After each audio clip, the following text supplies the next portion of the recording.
Ojcze, całe życie byłem na każde wezwanie. Wiem, co to honor, obowiązek, wojna. Jednak los obdarował mnie czymś, czego nigdy nie pragnąłem.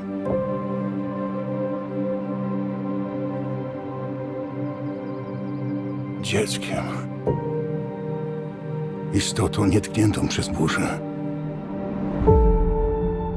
Daj mi siłę wszechojców,